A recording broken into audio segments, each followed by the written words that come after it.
1 month bago rumampa sa Miss Universe stage, isang send-off ang ibinigay kay Michelle D ng kanyang Sparkle family.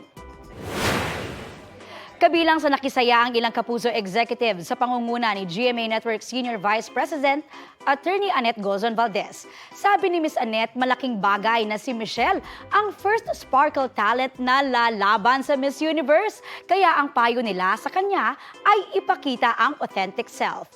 Present din sa event ang birthday celebrant at bestie niyang si Royal Blood star Rian Ramos. Ang wish ni Rian, Miss U crown para sa kanyang kaibigan. Dahil malapit na raw bumiyahe si Michelle pa El Salvador, tuloy-tuloy ang kanyang preparation. Kaya naman, thankful siya sa suporta ng kanyang family, friends at ng Kapuso Network.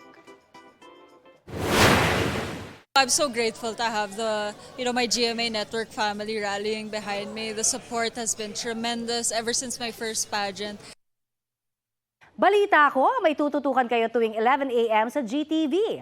Alamin ang mahalagang balita at impormasyong dapat ninyong malaman sa Balita Ko tuwing Lunes hanggang Biyernes. Mag-subscribe din po sa GMA Integrated News sa YouTube. Sa mga kapuso naman abroad, maaari po kaming masubaybayan sa GMA Pinoy TV at www.gmanews.tv.